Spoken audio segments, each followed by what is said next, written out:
What's going on, everybody? Welcome back to the Andrew Thompson Interviews YouTube channel. Joining me today is a very, very special guest.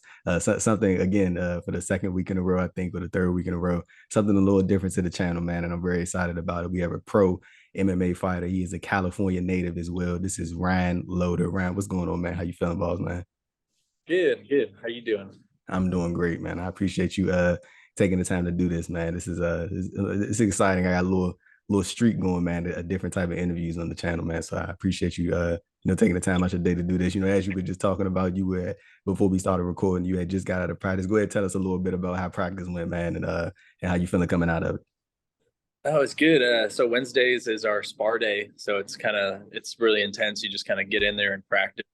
You just warm up and kind of go live and test out all the kind of techniques and that you have, and the punches are thrown a little bit more. There's blood today. There's normally like you're tagging each other.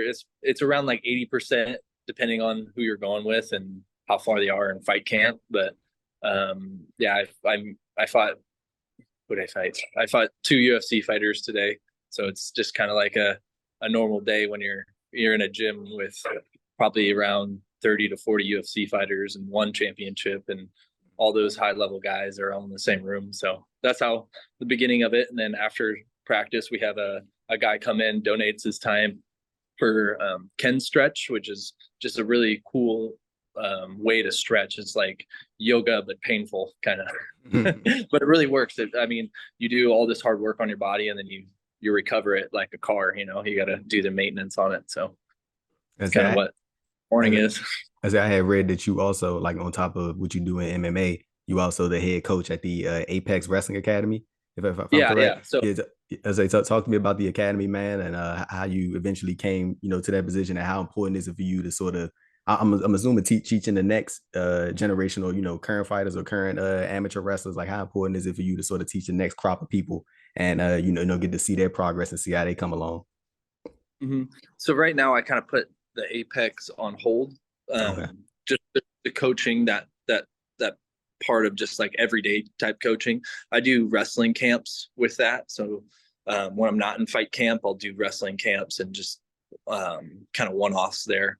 I do coach every Friday for the wrestling portion of the MMA for Team Alpha Male. So that's kind of where I'm giving back. And then a lot of my coaching is shifted to MMA stuff, so I can get my practice in along with helping guys out. And a lot of the guys here, they're way better strikers than me. They're world class kickboxers. World champion kickboxers, Muay Thai, karate. So I'll teach them wrestling, and they teach me their striking stuff. And that's kind of how my teaching is changed from more high school and elementary to more MMA fighting type guys. I still have my guys that I coach all the time though. So I'll send them messages, and we talk all the time. The guys that I've been working with a lot. So As I know you, you said you put it on hold for now, but I know, like, last year there was like a couple, multiple guys that had, like, that trained with you, or trained at the school. Either one of those that had committed to specific programs or schools or whatnot. Like, I'm Mhm. assuming that's a great feeling for you to know, and see these specific individuals have those accolades where they are able to be recruited by these certain schools, or be recruited by these certain programs. Yeah, I got a lot of D1 guys coming through my programs that I'm still really close with.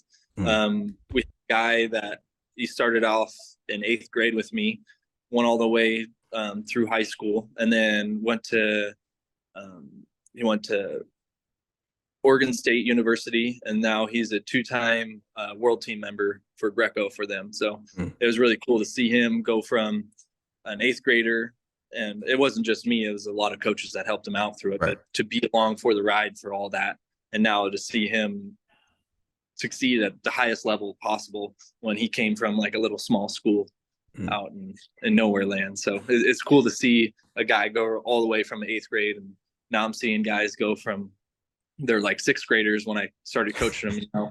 They're they're juniors and seniors, and already going to college and already graduating college. I'm wrestling with a couple guys that I coached back when I came back from college, and doing jujitsu now with them, and they already graduated college. So it's a cool thing to come back, and I don't know, maybe I'm old, I'm still in it.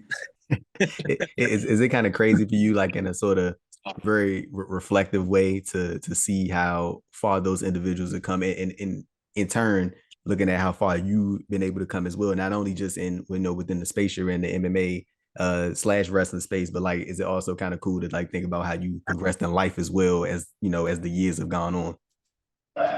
It's cool. I mean, I like competing. I like showing the guys by example of like what it is to do it. There's a Mm. lot of coaches that tell athletes what to do, but don't live that same lifestyle. And I truly believe if you want to be the best coach, you got to live the same lifestyle as you're preaching to the kids. You can't be like, well, back in my day, I did this. It's like, what are you doing today, man? Like, what are you doing right now? Like, you got to stay with all the stuff coming out because how fast things progress, and like the sport of MMA is so new.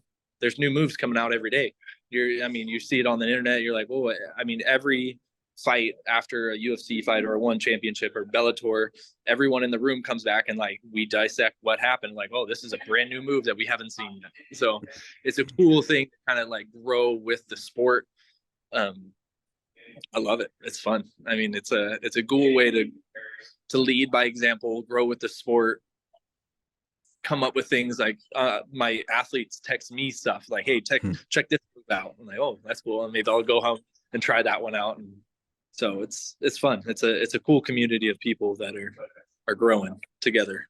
So, something cool that you mentioned while you were talking there was like you know, being on the sort of the same wavelength in terms of like, you know, you say people say, oh, back in my day I know to do this, but like what about present day, like what are you doing now? Like I know back in October you had helped Max Griffin prepare for his fight and eventual win at UFC Fight Night. Like is it important for you to have that label as someone who can help someone, you know, prep for a fight, but also at the same time you're able to get it done, you know, when it comes time for you to step inside the octagon, it's time for you to do what you do as your record has shown. Like how important is it for you to sort of have that label and to be able to, you know, help others while also, you know, when it's time for you to get into that position, you know, you deliver.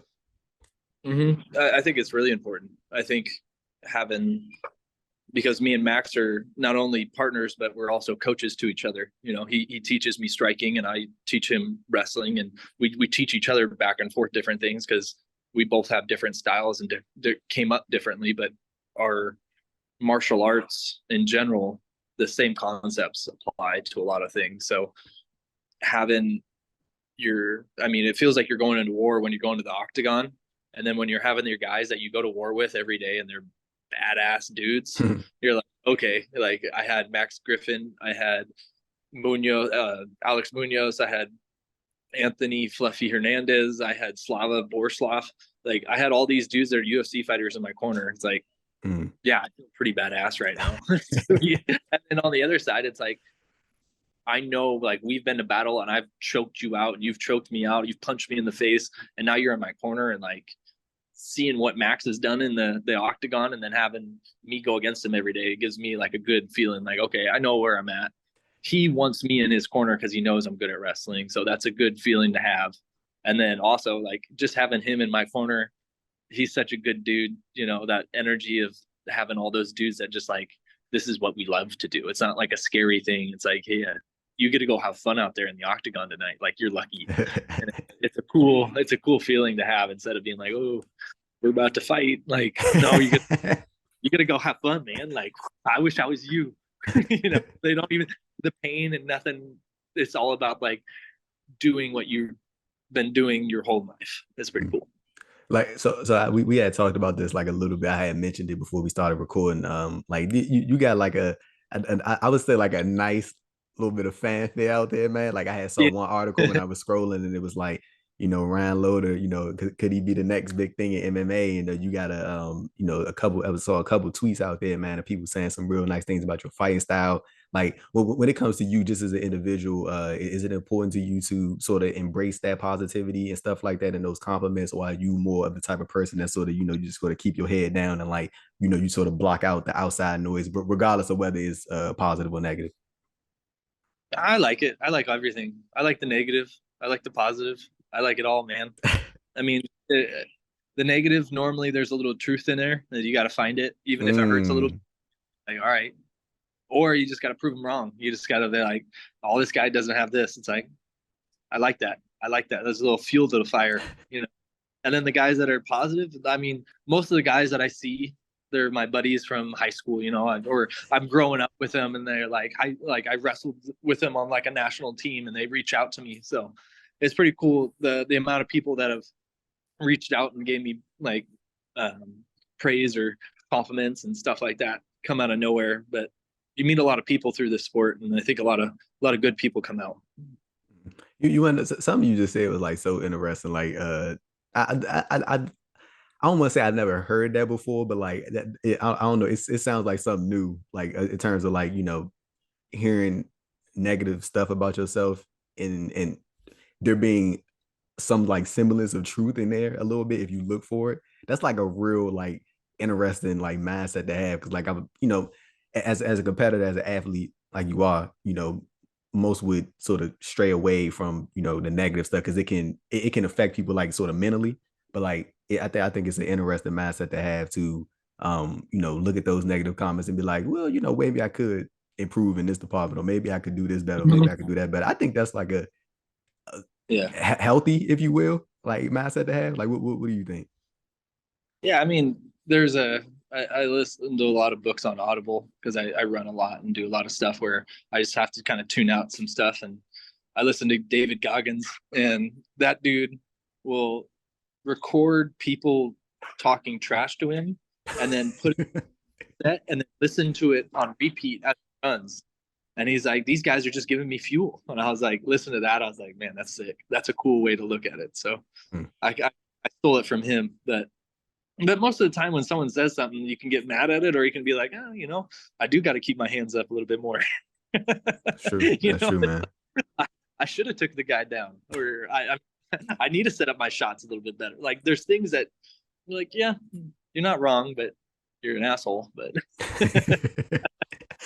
hey, so Ryan, I want to try something with you. I'm gonna say something, and I want you to tell me the first thing that come to your head about it, and your memories of this thing. I want you to just like first thing that come to your head, and then we can sort of dive into it a little bit. You ready?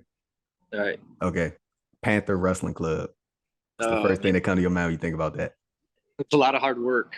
that was good. I mean, it was a lot of hard work. There was some awesome people in there. Like we had it was really unique. I went back and visited like 2 months ago. My buddy, one of my friends had a wedding, and I went back and visited and did a couple practices with the guys, and it was cool. It was, I mean, to have 38 guys with one goal, and it's incredible feeling to be in that wrestling room again. You're just like, I forgot what it felt like, because MMA, everyone's got their own plan. They're got like my plan's going to be different from a lot of other people's plans because I'm really dominant in wrestling but need striking, so it's going to be different from a striker.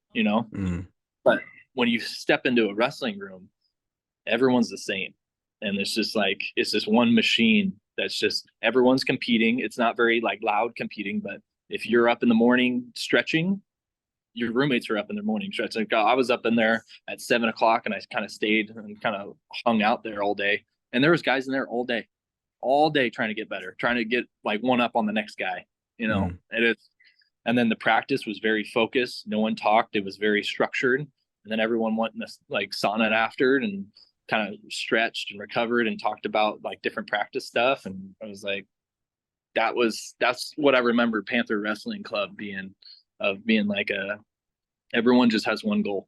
There's nothing else. It's like, this is it. And you're kind of feeding off each other. Like, how much can I do that I can get one up on you? Right. I'm going to stretch in the morning. I'm going to eat healthy. I'm going to go for runs. I'm going to work harder. Like that type of good competitiveness.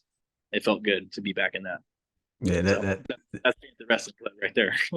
That sounds like a real, like, healthy, like / competitive environment to be in. Like, it seems like a very like motivating environment. Like everybody's trying to not outdo. I mean, in a sense, trying to you're trying to outdo one another, but like not in a malicious way. It's like I'm just I think I'm better than you. You think you're better than me.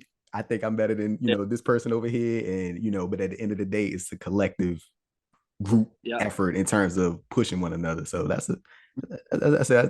It's like you had like a very like just in terms of wrestling and MMA, it seems like you have like somehow found yourself or always surrounded yourself in these environments that are like very beneficial to your growth as an athlete. Like it seems like that, like just looking at your history and like what you've like where you come from and stuff like that, it seems like you've always found yourself in these scenarios or like, surrounded yourself with these specific individuals or places that are, just beneficial to your growth overall. I think that's a cool thing that you've been able to, find yourself in those positions.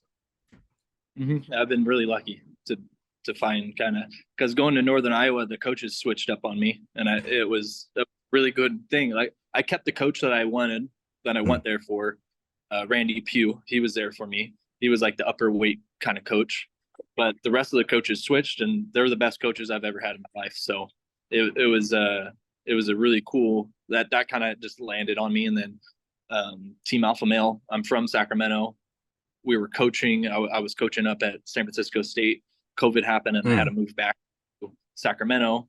So we started our wrestling program for SF State here at the gym, and then I started getting into fighting after that. So it kind of like fell into my lap, where I was in one of the best gyms in the world in my backyard. Hey, Ryan, like, have you ever had the opportunity yet to like really sit down and reflect and think about what you've been able to accomplish just in life in general? Like, or has everything sort of been just like, just go mode 24/7? You really haven't had the opportunity to like really I sit down journal. and just, yeah. Would you say? Yeah, so I journal a lot, so Okay, that okay, helps. that's good. So That's that good. Yeah. back and look at it. I mean, it's been good, but it's not like, I wanted to be a state champion in high school. I want to be a national champion in college, and now I want to be a UFC champion. So, I didn't get the state champion. Things happen. Didn't get the national championship. Things happen, but now I'm on you just get on a different road and you just keep going. Everything just kind of leads to the next one. And so about it, like sitting back and looking at accomplishments, never. I Yeah. don't really do. I just Yeah. look at the next, man, I could have done better, or like something. You just look at the next one, and be like, oh man, if I just did this, and you just go back to work, and that's kind of what I've been doing for what 25 years now, and like MMA or wrestling, and then now MMA. Let's get back to work, and what do you need to work on? And then yeah, each day is good. You got to hang out with your buddies and fight. So, so so man, like you've had I think a total of I believe four wins total. I know plus a amateur win that you had, so that's a 5 total, and I know you had 1 loss. I know your most recent one was a split decision loss back in January. Like, talk to me like about coming out of that. Like, what was your mindset? Like, how were you able to move on to the next thing? Like, I'm sure as a competitor, sort of things can maybe linger a little bit on your mind, but how important do you think it is for you, as a fighter to maybe, for lack of better terms, like compartmentalize, like maybe the thought about like what you could have done better or this and that, and sort of move on to the next thing? Or do you think it's important to allow yourself to pick apart certain things and feel what you feel, and then use that as fuel to go on to the next thing? mm-hmm. Yeah, I mean, there was a split decision. You can't really take anything what the refs say, or the judges. Mm-hmm. You fight your whatever they decide, and you got to move on from that. There's definitely things I saw, and I could have won that fight if I just changed a couple things. Things that my coaches talked to me about swinging like kind of heavy and then outside. And I got dropped in the first round, very, very end, maybe last like 3 seconds. And if I didn't get dropped from swinging too hard and kind of going on my back foot, I would have won that round. And just like little things that you kind of like pick and like, oh, that's what I should have done. That's what I should have done.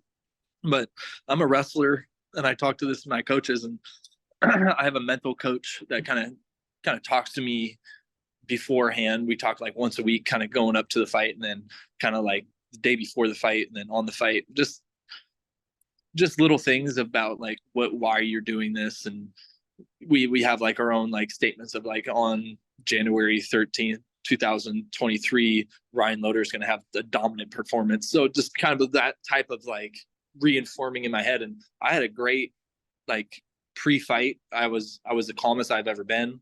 Fighting in the fight, I was having fun in there. Like that never happened. Normally I was terrified to be in the octagon. So I lasted with a big dude for 15 minutes on my, and I'm like, taking that away, I lost the fight, but I learned so much to be in that position. And I had really good strikes. Like the things that I wanted to do landed really well. And I was like, okay, I just got to put that together a little bit better. My wrestling, I took him down a couple of times. I got nervous that I was going to get tired and get punched. I kind of cut him. Like, okay, we got to fix that. There's little things that I could have fixed throughout the fight that would have, if I just fixed one of them, that would have changed a lot of the fight. So, but I learned a lot. The last 6 months, I did all kind of striking training so I can get ready for a guy like him, just in case I can't take him down. And I did no like strength and conditioning. When you're that, you need a lot of strength and conditioning. So now I'm just switching it up. I figured out like losses really suck, but you learn so much more from even if I won that fight on that split decision, I wouldn't have learned even half as much because I wouldn't have gone back. And I mean, mentally it's taken me a while to get off of that. And I lie to myself and say I'm fine. I don't need to talk about it, but yeah, it's taken a while to get, because, you always want to be undefeated. That's the losing is just like a dagger, and everyone's going to, oh, you're this and that. And you can have 27 wins and they talk about that one. On you really like irks you, but now it's over. So the pressure of not having that like, oh, you're going to be undefeated is over. It's like, no, dude, you just go out there and fight. And if you lose, you've already lost before in a fight, so it doesn't matter. So that type of feeling kind of relieves you from a lot of this stuff.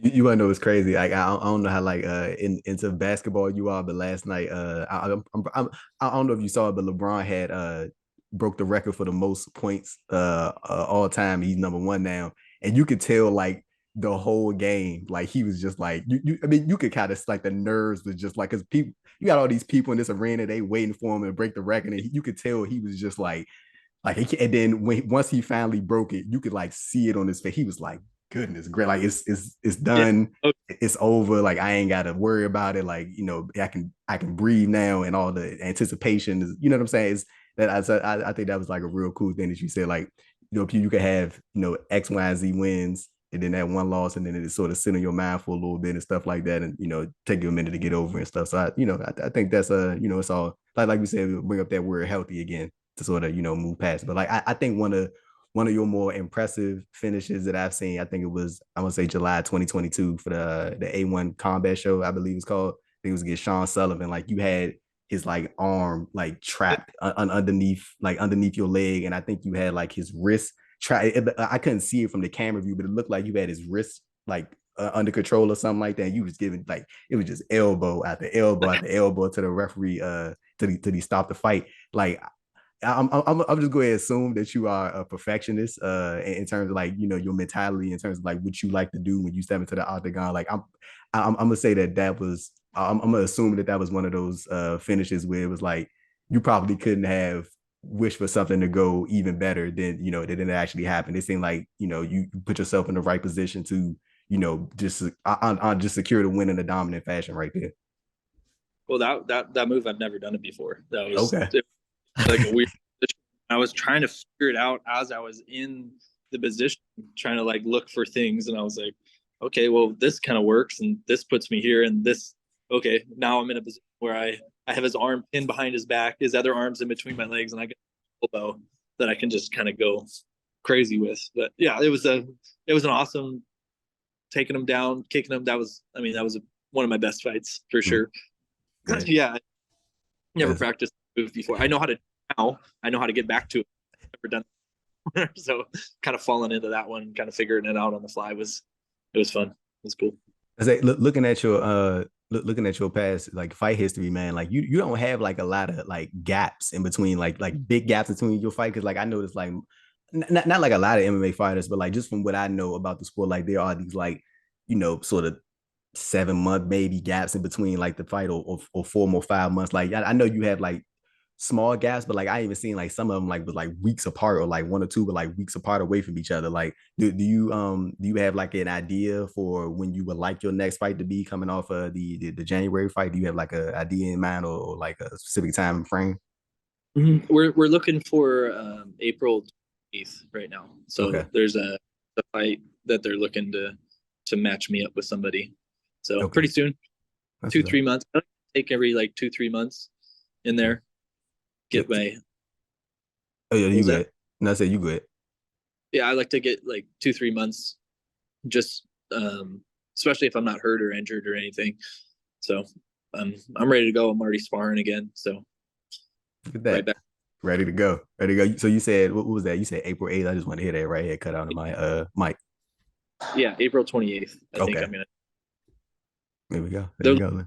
hopefully it's hopefully now that I have a loss, it helps out. But a lot of people don't like going against a wrestler that can hold them down and elbow them in the face. So it's hard for my management to find fights for me. So that's kind of why every time they find a fight, I'm like, yep, let's go. So I do want to hear about the Michael Myers mask, the walkout. Yeah, Is that just as simple as like you a fan of that specific movie series and you think the mask look cool?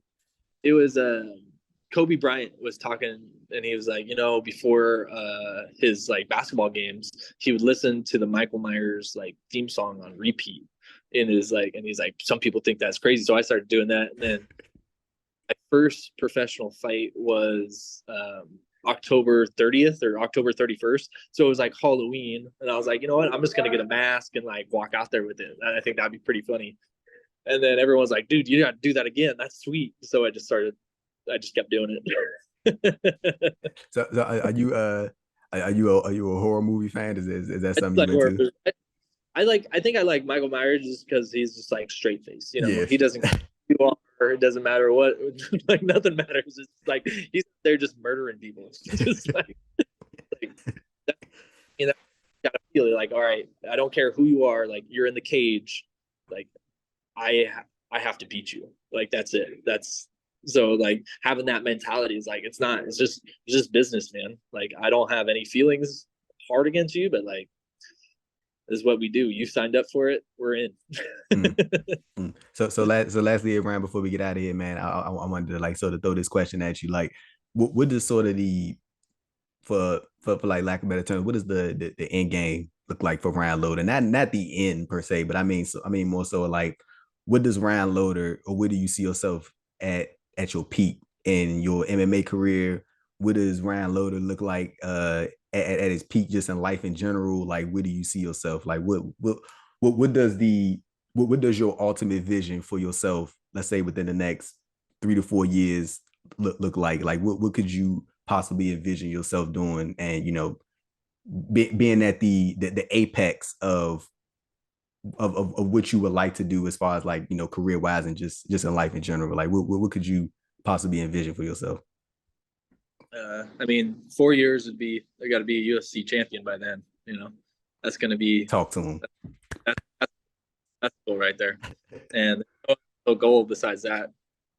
Once I get there, then I can start doing other things. But um, after that, maybe open up my own gym. I really enjoy fighting. It's really cool for me. I think it takes a lot of character development, and you can really see some big strides in people with. And I think I can coach some champions. I think I can get people around me, and I like this environment. And so getting to the UFC is the 6 months goal. Get a couple wins underneath my belt is be the 2, 3, and then probably 3, 4 would be UFC champion. There you go. No, There you go. Heard it from the man himself, man. Hey, Ryan, if you got any social media or any plugs you want to get out there, please do so, and I'm gonna make sure I plug it in the description of this video. yeah, yeah. I'll so mental health of San Diego, and then Healthy Life Center of San Diego. Both of those, if you have any mental health problems, or you want to talk to somebody about things, or you're having some some addiction things that you want to talk about, I'll make sure to put those in there. It's a big important part of what I'm doing right now. It's not only fighting for myself, but fighting for other people is kind of that type of mentality through stuff. Growing up, I had I still do. I'm dyslexic, so it's hard for me to read and write, and challenges through school, especially elementary school, and growing up through that program. Went on to college and graduated and got my MBA, so I figured it out. But I had a lot of help, and I want to be there for other people that need that help. So that's kind of where. What's up, man? That's what's up. Have you ever you mentioned that program? Have you ever heard of somebody named Brandon Turner? Yeah. Yeah, I had just interviewed him like 2 weeks ago. Yeah, and that Brandon had said something about the exact same program. I think he's like a director at one of those programs up there. Yep. So that was cool. Like when you mentioned the mental health San Diego, I was like, well, I was like, why that sounds so familiar? And I remember that I had just talked to Brandon about that. So that's cool, man. Yeah, that's what's up. That's what's up. Yep. So yeah, ladies and gentlemen, I'm Andrew Thompson of the Andrew Thompson Interviews YouTube channel, and I'm signing off for Ryan Loder, and we are out. Peace.